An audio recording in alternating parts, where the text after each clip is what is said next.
Well, what I've been talking about for the best part of 30 years in terms of this subject is the fact that and you can track this in different cultures. This is one of the very compelling things about all this. When you look at the accounts and the legends and the stories from different cultures all around the world, this same common theme is there again and again and again, under different names, but the theme is the same, that a non-human force came in and started to hijack the human world. And their plan is to assimilate human consciousness into itself. And so, you know, I hear people talk about AI this and AI that and AI the other. I very rarely hear anyone say, but what is AI? What is it? Oh, it's artificial intelligence. Yeah, but what does that mean? There are different levels. Obviously, there's algorithmic artificial intelligence. There's what they call learning artificial intelligence. But what I've been saying for years and years and years is there's one level of this artificial intelligence that is actually the force that I'm talking about. And so when you have Ray Kurzweil, as you've mentioned, and others, the utter fraud, by the way, Elon Musk, we could talk about him a bit more later maybe, and certainly Kurzweil talks about, by 2030, he gives that time period, humans will start to have their brains connected to AI. And the reason that they're so open about it is the sales pitch. The sales pitch is we'll become superhuman. We will not. We will become subhuman and posthuman. Because once AI is connected to the human brain, and Kurzweil's very open about this, AI will do more and more and more of human thinking, he says, until human thinking as we know it now is. Well, ladies and gentlemen, boys and girls, dogs and cats, we got some problems on our hands. And before I say this, I want to be clear with you. I am not here to be a Donald Trump cheerleader, nor am I here to be a Donald Trump person that bends over for Donald Trump like I'm at a Diddy party. I'm here to just state the facts and the truth. And this is the second time I done seen Donald making epic mistakes that move the future in a direction that is horrifyingly scary. And now we're starting to see what the globalist attack is doing. They're starting to give up on the forefront issues and back down on the current issues and contend for the future. Palantir secures historic $10 billion Army contract for AI-driven defense. The U.S. Army has awarded Palantir Technologies a monumental $10 billion contract, consolidating dozens of existing agreements into a single enterprise deal over the next decade. This landmark agreement, announced on July 31st, 2025, positions Palantir as the cornerstone of the Army's data and software infrastructure. It underscores a strategic shift towards leveraging commercial AI to enhance military readiness and effectiveness. The contract streamlines 75 separate agreements, offering volume-based discounts and eliminating redundant procedural costs or procurement costs. This approach maximizes buying power while delivering cutting-edge data integration and AI tools to soldiers.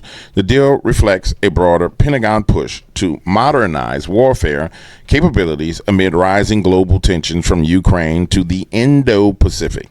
Palantir's role builds on its success with the Maven smart system, which if you've been with us for a while, we covered Maven, which received a $795 million boost earlier this year to expand AI-driven targeting across U.S. forces.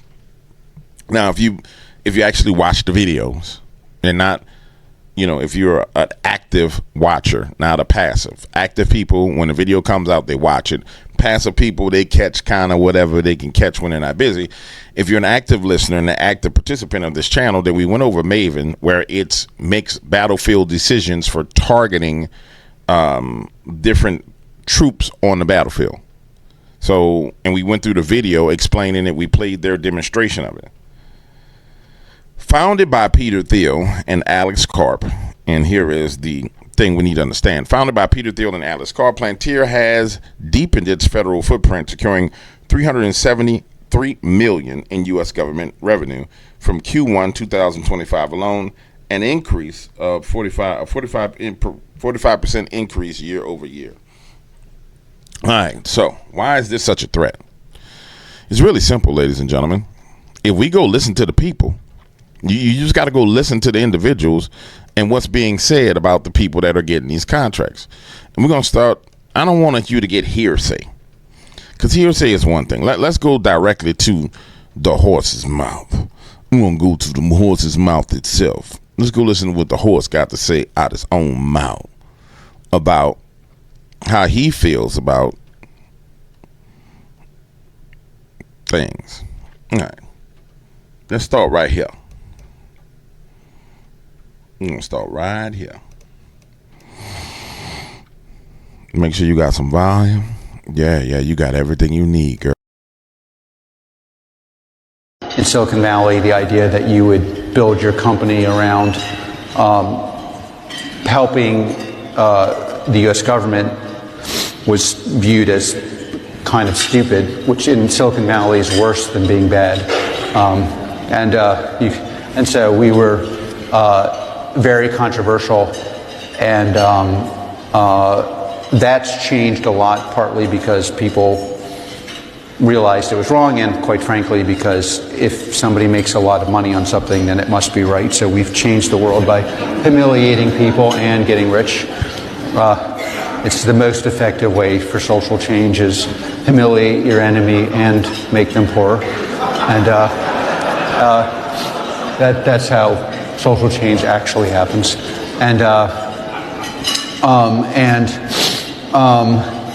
And so I think we, and then Palantir alumni, really played a huge role in that.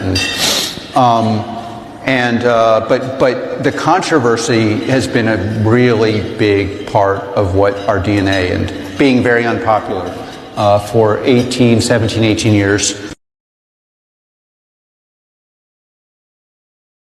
In Silicon Valley, the idea that you would build your company around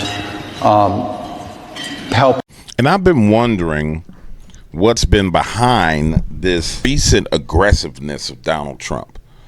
Remember, just yesterday, he came out and said, I moved nuclear submarines into the area around Russia, because they came out and they made these blustering statements, hopefully they're only statements, right? And I was wondering, why would you do that?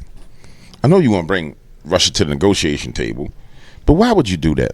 But when you start to hear the rhetoric of the CEO of Palantir, who's probably in the president's office saying, well, Mr. President, we have technology that they don't have. The best way to deal with our enemies is to humiliate them. War. Then you start to get it. Watch. The primary way to create peace in this world is to scare our adversaries when they wake up, when they go to bed, while they're seeing their mistress. Whatever they're doing, they're scared. If you want to have peace in the world, that's how you do it. And that is our peace-giving offering this Christmas season to our adversaries. We are going to help this government be more transparent, work with Partnership in America, and our goal is everyone who does not like America, does not like what we stand for, does not like the West, thinks we're useful idiots, is going to be scared and uncomfortable more tomorrow than today. Well, that is a nice big bow around a Christmas gift. That is our Christmas present. Happy Merry Seasons, whatever you celebrate. Please, and to all supporters of Palantir, Merry Christmas and a Happy New Year's. And to all people who've hated on us, enjoy your call. Primary. Now I want you to go back. I'm going to zoom in. In the words of Blue, I'm going to zoom in here. Zoom in. And I want you to look at something. Rewind. I want you to see this look on his face. You're going to see this damn demon come. You're going to see this demon come. Let me turn the volume off. Well, let me turn the volume down, because I want you to see this demon when he come in. While they're seeing their mistress, whatever they're doing, they're scared. If you want to have peace in the world, that's how you do it. And that is peace-giving offering this Christmas season to our adversaries. We are going to help this government be more transparent, work with Partnership in America, and our goal is everyone who does not like America, does not like what we stand for, does not like thinks we're useful idiots, is going to be scared and uncomfortable more tomorrow than today. Well, that is a nice big bow around a Christmas gift. That is our Christmas present. As Happy you say. Merry Seasons, whatever you celebrate. Please, Look at them eyes right there. Right before he started talking about all the people who hated him, he looks at the camera and to all the Palantir haters, happy cold. See it? That's a damn Nimrod right there. Yeah. Been listening and following the Dark Waters channel. Do you know what I mean when I say that's a Nimrod? That's a damn Nimrod right there. That might be the spirit of Nimrod himself that's in between him and Peter Thiel. No, I don't think that's the spirit of Nimrod in him. I think Peter Thiel got that Nimrod in him 100%. But he got some of that Nimrod. Look at my eyes. You can't see that in them eyes? Look at that face. That's, you've against me. I'll cut you. I will gut you. Yeah, I don't know if you see it. That's psychopath eyes. That's Hellcat engine, psychopath, technocratic eye right there. Yeah, buy on them all. All of our enemies are going to be afraid in every moment of their life. When they're with their mistresses, they'll be afraid. Do you listen to what he said? Go back. Listen to what, and it's crazy because they always choose these kind of weak guys with stupid hair, and they're kind of CEO of Palantir, but the honest side is face peeling demons. Let me out.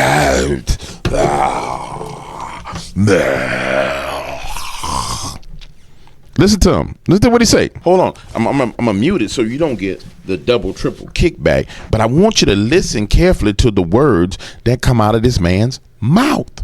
Listen to the words. The way to create peace in this world is to scare our adversaries when they wake up, when they go to bed, while they're seeing their mistress, whatever they're doing. The primary way to create peace in this world is to scare our adversaries when they wake up, when they go to bed, while they're seeing their mistress, whatever they're doing, they're scared.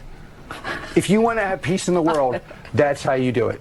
And that is peace-giving offering this Christmas season to our adversaries. We are going to help this government be more transparent, work with Partnership in America, and our goal is everyone who does not like America, does not like what we stand for, does not like thinks we're useful idiots, is going to be scared and uncomfortable more tomorrow than today. Well, that is a nice big bow around a Christmas gift. That is our Christmas present. Happy Merry Seasons, whatever you celebrate. Please, all supporters of Palantir, Merry Christmas and a Happy New Year's. And to all people who've hated on us, enjoy your call. The primary... Understand, you're looking at the new Nimrods between him and Peter Thiel. You're looking at the future. Now, Daniel, whatever it says, points out the fact that the guy's Jewish. That don't even to me. Yeah. That just an added value to it, an added level of understanding to it. But we are dealing with Nimrods. We truly are dealing with Nimrods. Watch this. Now, this is their lobbyists getting pissed off because the people came to protest them. And you got to understand, when Palantir talks about they have Palantir haters, they're about people who weaponize, like protest against them, they're getting government contracts. So there's people who weaponize protests against them because they didn't want them to get the contracts with the federal government. But that's not the most important thing. Let's go here. I don't know what the hell is wrong with this girl. I want to show you this. Now, if your daughter running around doing stuff like this, you need to smack the dog shit out your daughter, because that's a spirit. That's one that painting is a damn demon, and that's the same damn demon inside of her. Why would you do that? There's nothing beautiful or black about that. And she talking about, black people ain't make no damn jeans. When you ever seen black people make some jeans? Oh, the color indigo. What the hell that got to do with making fabric jeans? If they made fabric jeans, they would be making fabric jeans in Africa right now and wearing fabric jeans all over the place. Now they buying the jeans in Africa. If you had been making jeans for 400, 500 years, there were jeans everywhere. It's insanity. These damn spirits. And she's just a manifestation of that spirit. Look at it. Just wild, nasty. This is what happens when you deal with those spirits of your ancestors. Yeah, the spirits of ancestors is the one that's pulling people down in what's the name of the damn lake? In Lake Kikiwaki in Georgia. It's the spirit of our ancestors. Now, that's what your spirit of your ancestors do to people right there. Make them look a damn fool. Because you want to know what? Because your ancestors is dead. That's a damn demon. Yeah, let me go on to what I was supposed to be talking about. Shit, get on my nerves with that foolishness. I might have to pause the video. I done got so pissed off looking at these ignorant. Here we go. Yeah, I'm back. Yeah, I supposed to hit pause button. I ain't got no pause button. Got to look at this Negro with a whole damn bone in her nose. Got a whole damn bullhorn in her nose. It ain't no bull that little. So she got like a miniature bull in her nose, and she think that's pro-black. You pro-stupid, Negro. You pro-stupid. Shit. All right. Get it together. They just get under my skin. I can't have them under my skin. No. Can't have them under my skin. I've got you under my skin. Can't have that. Can't have Sinatra and me. Because now that demon is influencing me. I can't let that happen. All right, here we go. Palantir, what you need to understand. Shorty gonna explain it to you. Let her buy you a drink real quick and listen. I think Palantir is in partnership with the Netanyahu syndicate and the breakaways. I don't. But they have with Health and Human Services, they have contracts. The government pays some massive amounts of money. And so if you look at the Doge theft, what you've done is you've moved between the government contracts. There's a new ICE contract on the way to Palantir as well. That's just announced. I just found that last night. So you've got, you basically, the Treasury data, they have the IRS data, they have the Social Security data. They, now they're going to the ICE data. They had some already. And then Trump just wants to privatize Freddie and Fannie, but Palantir's going to underwrite all the packages before they come into Freddie and Fannie. So they're going to have all the housing data, and we know HHS has said they're organizing all the health, public and private health data, so I'm assuming that's going in as well. And basically you're talking about that data being managed and I think at this point basically privatized into AI. Owned by they're going to effectively own it. They're going to have AI running it. And one of these I don't think they will legally technically own, because if you look at how it was transferred, so the Doge operation, if I'm right, and this is my hypothesis, if the Doge operation did what I think, they transferred all the data and when XAI announced a partnership with Palantir. Yes. And then the government turned around, and Palantir had a lot of contracts with those agencies anyway, but then they gave them additional contracts. And so they have plenty of money, especially the ICE is going to be sole source, so you can just do pretty much whatever you want. So they have plenty of money to manage that data, and yes, I think they have it on a private basis. And what's interesting, I have somebody, a professional that I work with who for his business has to do income verification. And magically 2 weeks after Doge got the Treasury, Social Security, and IRS, suddenly the income verification service he uses announces they have 100% of Americans now complete data on everyone magically. It's astonishing. And one of the elements of the ICE contract is that they can track immigrants' location in real time through Palantir back to ICE. That's which the they surveillance. can attract everyone. Exactly. Right. There's absolutely that doesn't apply to the citizens. The ICE is complicated because there are multiple things going on, but there's no doubt the primary thing going on is building a complete biometric surveillance of the entire population. So And that's why in my last video that no one freaking watched, because if you ain't talking about, if you're not at the altar of UFOs or cryptids, then, I don't want to hear what you got to say. I need to know about the UFOs. Which is why in the last video I said that the damn illegal aliens was being used to set up the grid that was necessary to bring in total AI power and control. They are the test subjects, and they are the justification for what's happening. Yeah. It's them out there. And see, what they've done is they opened the border, and it's only logical that you will say, hey, we got to get rid of all these criminals. Yeah, or if you don't get rid of them, it's a catch-22. Let's say you let them in. You don't get rid of them. We still roll out our biometric system because they killing, stabbing, robbing, and hurting them. So, and we use it to track them while they're in the nation so we know where they are. Then let's say we get to the point to where, like where we are, we got to get rid of them. We're going to track all of them down. We're going to get rid of them. Now we use our biometric data system in our AI systems to track them down and find them and get rid of them. Either way it goes, the technocrats win. Either way it goes, it brings Nimrod more and more into power.